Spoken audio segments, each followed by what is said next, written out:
Hello दोस्तों। क्या आपको लगता है कि कोलेस्ट्रॉल केवल मोटे लोगों को ही होता है या अगर कोलेस्ट्रॉल बढ़ जाएगा तो शरीर पहले से कोई चेतावनी दे देगा? ऐसा बिल्कुल नहीं है। हाई कोलेस्ट्रॉल को साइलेंट किलर कहा जाता है क्योंकि इसके लक्षण अक्सर तब तक दिखाई नहीं देते जब तक हार्ट अटैक या स्ट्रोक का खतरा अधिक बढ़ न जाए। इस वीडियो में हम जानेंगे कि कोलेस्ट्रॉल क्या होता है, यह खतरनाक कब बनता है, इसके कारण, लक्षण, डायग्नोसिस, ट्रीटमेंट और इसे प्राकृतिक तरीके से कैसे नियंत्रित किया जा सकता है। Welcome back to my channel Neelu nursing. लेकिन सबसे पहले यह समझना जरूरी है कि कोलेस्ट्रॉल कोई बीमारी नहीं है। कोलेस्ट्रॉल एक मोम या फैट जैसा पदार्थ होता है जो हमारे रक्त और शरीर की प्रत्येक कोशिका में प्राकृतिक रूप से पाया जाता है।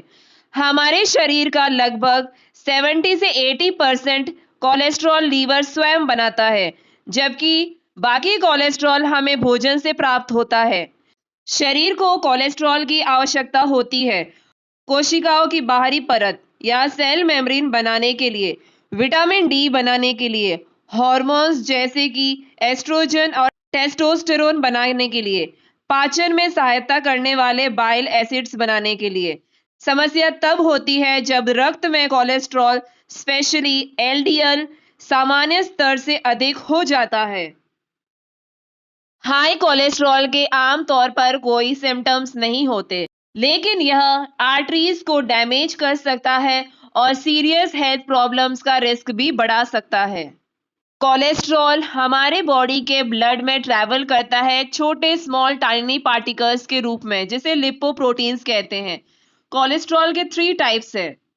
पहला टाइप है एलडीएल, लो डेंसिटी लिपोप्रोटीन, इसे बैड कोलेस्ट्रॉल भी कहते हैं। जब एलडीएल का स्तर बढ़ जाता है तो यह धमनियों यानी कि आर्टरीज की भीतरी दीवारों पर जमा होने लगता है। धीरे धीरे फैट, कैल्शियम और अन्य पदार्थ मिलकर प्लाक बनाते हैं। यह प्लाक धमनियों को संकरा और कठोर बना देता है। परिणाम स्वरूप रक्त प्रवाह कम हो जाता है और हार्ट अटैक तथा स्ट्रोक का खतरा भी बढ़ जाता है। कोलेस्ट्रॉल का दूसरा टाइप है एचडीएल यानी हाई डेंसिटी लिपोप्रोटीन। एचडीएल को गुड कोलेस्ट्रॉल भी कहा जाता है।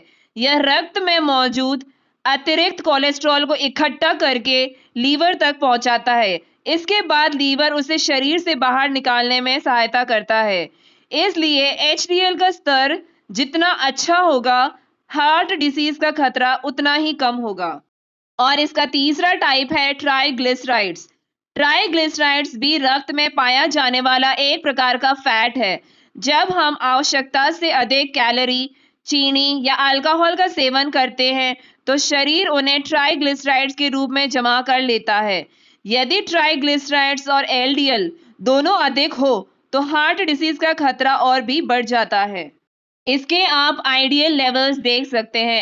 एलडीएल 100 mg पर डीएल से कम होना चाहिए, एचडीएल 40 mg पर डीएल से ज़्यादा होना चाहिए और ट्राइग्लिसराइड्स 150 mg पर डीएल से कम होना चाहिए। अब समझते हैं कि हाई कोलेस्ट्रॉल शरीर को कैसे नुकसान पहुंचाता है। इसे एक सरल उदाहरण से समझते हैं। मान लीजिए कि हमारी रक्त वाहिकाएं पानी की पाइप की तरह हैं। यदि पाइप के अंदर गंदगी जमा हो जाए तो पानी का प्रवाह कम हो जाता है। ठीक उसी प्रकार कोलेस्ट्रॉल धमनियों के अंदर जमा होकर उन्हें संकरा कर देता है। यदि प्लाक फट जाए तो वहां पे ब्लड क्लॉट बन सकता है। यदि यह ब्लड क्लॉट हृदय की धमनी को बंद कर दे तो हार्ट अटैक हो सकता है और यदि मस्तिष्क की धमनी को बंद कर दे तो स्ट्रोक भी हो सकता है। आप यहाँ पे देख सकते हैं कि किस तरह एक नॉर्मल आर्टरी में ब्लड फ्लो होता है, फिर धीरे धीरे उसमें कोलेस्ट्रॉल जमा होने लगता है, फिर प्लाक फॉर्मेशन हो जाती है जो आर्टरीज को नैरो कर देती है और नैरो आर्टरी से ब्लड फ्लो डिक्रीज हो जाता है और हार्ट को और भी ज्यादा मेहनत करनी पड़ती है ब्लड पंप करने के लिए। और कभी कभार प्लाक रैप्चर हो जाता है और एक क्लॉट बना देता है जिसकी वजह से ब्लड फ्लो कंप्लीटली ब्लॉक हो जाता है। अब समझते हैं इसके कारण। अस्वस्थ आहार यानी कि अनहेल्दी डाइट, अधिक मात्रा में फास्ट फूड, तले हुए खाद्य पदार्थ, बेकरी प्रोडक्ट्स, बटर, घी, प्रोसेस्ड मीट और मीठे पेय पदार्थ कोलेस्ट्रॉल बढ़ा सकते हैं। लैक ऑफ फिजिकल एक्टिविटी यानी कि शारीरिक गतिविधि की कमी, मोटापा, अधिक शरीर की चर्बी लीवर में कोलेस्ट्रॉल बनने की प्रक्रिया बढ़ा सकती है। स्मोकिंग यानी धूम्रपान एचडीएल को कम करता है और रक्त वाहिकाओं को नुकसान पहुंचाता है। अल्कोहल, अधिक मात्रा में अल्कोहल लेने से ट्राइग्लिसराइड्स बढ़ सकते हैं। डायबिटीज, अनियंत्रित डायबिटीज में कोलेस्ट्रॉल का संतुलन बिगड़ जाता है। हाइपोथायरॉयडिज्म, थायराइड हार्मोन की कमी होने पर एलडीएल बढ़ सकता है। किडनी डिसीज और लीवर डिसीज, कुछ बीमारियां भी कोलेस्ट्रॉल के स्तर को प्रभावित कर सकती है। कुछ लोगों में फैमिली हिस्ट्री की वजह से बचपन से ही कोलेस्ट्रॉल का स्तर बहुत अधिक होता है और बढ़ती आयु, उम्र बढ़ने के साथ कोलेस्ट्रॉल का स्तर भी स्वाभाविक रूप से बढ़ सकता है। ये कुछ रिस्क फैक्टर्स है जो एक पर्सन को रिस्क पे डाल सकते हैं हाई कोलेस्ट्रॉल के लिए। अगर पर्सन को हाई ब्लड प्रेशर है, डायबिटीज हो, स्मोकिंग बहुत ज़्यादा करता है, मोटापे का शिकार है, सिडेंट्री लाइफस्टाइल है, एज एंड जेंडर, अगर पर्सन की एज अबाउ 40 इयर्स है, आदमी ज़्यादा रिस्क पे होते हैं। स्ट्रेस का होना और फैमिली हिस्ट्री, पुरुषों तथा मेनोपॉज के बाद महिलाओं में जोखिम अधिक होता है। याद रखिए, हाई कोलेस्ट्रॉल के यूजुअली कोई सिम्टम्स नहीं होते हैं, लेकिन रेगुलर चेकअप और हेल्दी लाइफस्टाइल से आप सीरियस हेल्थ प्रॉब्लम्स या हार्ट प्रॉब्लम्स को प्रिवेंट कर सकते हैं। हाई कोलेस्ट्रॉल के नॉर्मली कोई लक्षण नहीं होते, इसी कारण इसे साइलेंट किलर कहा जाता है। अधिकतर लक्षण तब दिखाई देते हैं जब जटिलताएं विकसित हो जाती है, जैसे कि चेस्ट पेन का होना, हार्ट अटैक, स्ट्रोक, चलते समय पैरों में दर्द, कुछ मामलों में पलकों पर या त्वचा पर पीले रंग की वसा की गांठें भी देखी जा सकती है।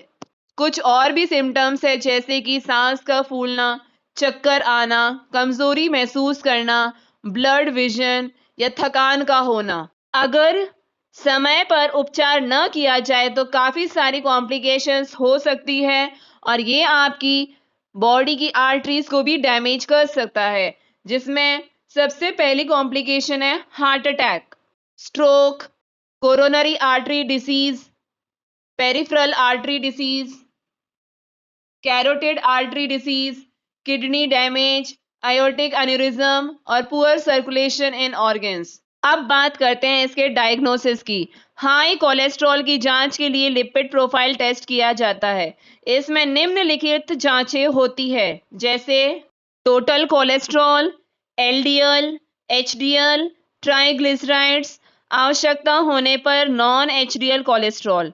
कुछ परिस्थितियों में डॉक्टर फास्टिंग या नॉन फास्टिंग सैंपल्स की सलाह दे सकते हैं। यहाँ आप सैंपल लिपिड प्रोफाइल रिपोर्ट देख सकते हैं कि कोलेस्ट्रॉल के जो टाइप्स हैं उनका स्तर कितना होना चाहिए हमारी बॉडी में। कोलेस्ट्रॉल की जांच कब करवानी चाहिए? 20 वर्ष की आयु के बाद हर पर्सन को कम से कम एक बार लिपिड प्रोफाइल टेस्ट जरूर करवाना चाहिए। यदि डायबिटीज, हाई बीपी, ओबेसिटी या फैमिली हिस्ट्री हो तो डॉक्टर की सलाह के अनुसार नियमित जांच करवानी चाहिए।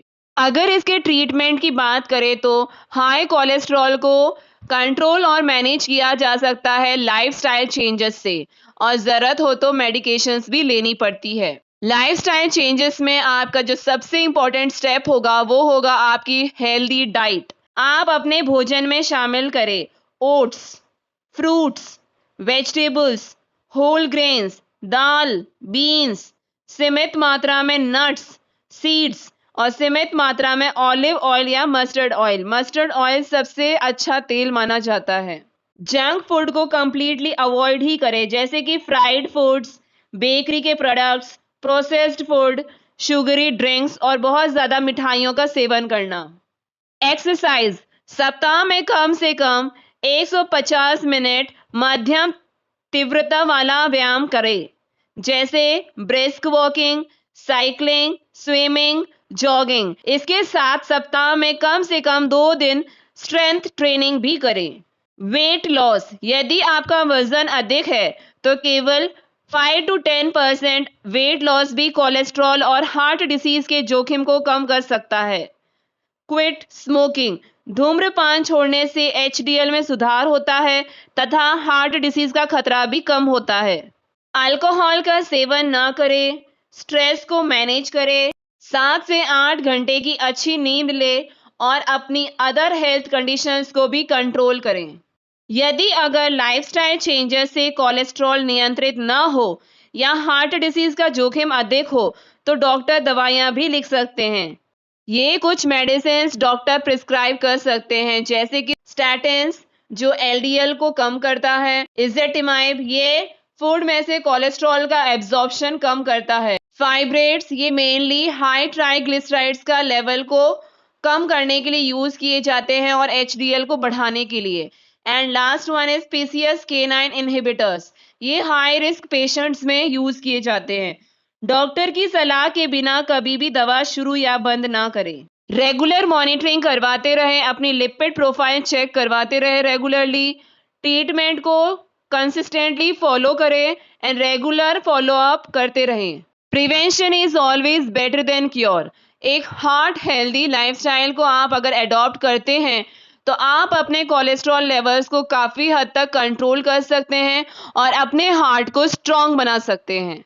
इसमें आप संतुलित और स्वस्थ आहार लें, प्रतिदिन एक्सरसाइज करें, वजन नियंत्रित रखें, धूम्रपान से बचें, अल्कोहल सीमित करें, डायबिटीज और हाई बीपी को नियंत्रित करें, तनाव कम करें, प्रतिदिन 7 से 8 घंटे की अच्छी नींद लें और समय समय पर लिपिड प्रोफाइल टेस्ट करवाते रहें। अब बात करते हैं मिथ्स एंड फैक्ट्स की। ऐसा मिथ है कि केवल मोटे लोगों को ही हाई कोलेस्ट्रॉल होता है, लेकिन फैक्ट यह है कि दुबले पतले लोगों में भी कोलेस्ट्रॉल बढ़ सकता है। सेकंड मिथ यह है कि यदि कोई लक्षण नहीं है तो कोलेस्ट्रॉल सामान्य होगा, लेकिन फैक्ट यह है कि हाई कोलेस्ट्रॉल अधिकतर बिना किसी लक्षण के भी होता है। थर्ड मिथ यह है कि केवल दवाइयों से ही कोलेस्ट्रॉल नियंत्रित होता है, लेकिन एक्चुअल फैक्ट यह है स्वस्थ आहार और रेगुलर एक्सरसाइज से भी कोलेस्ट्रॉल नियंत्रित करने में अत्यंत हेल्प मिलती है। Let's conclude the topic. High cholesterol एक साइलेंट कंडीशन है, लेकिन यदि इसका समय पर पता चल जाए तो हार्ट अटैक और स्ट्रोक जैसी गंभीर समस्याओं से काफी हद तक बचा जा सकता है। स्वस्थ जीवन शैली अपनाकर, नियमित व्यायाम करके, संतुलित आहार लेकर और डॉक्टर की सलाह का पालन करके आप अपने कोलेस्ट्रॉल को नियंत्रित रख सकते हैं और अपने हृदय को लंबे समय तक स्वस्थ बनाए रख सकते हैं। अगर आपको ये वीडियो अच्छा लगा हो तो like, share and subscribe the channel. Thank you for watching और मिलते हैं अगले नए इंफॉर्मेटिव वीडियो में।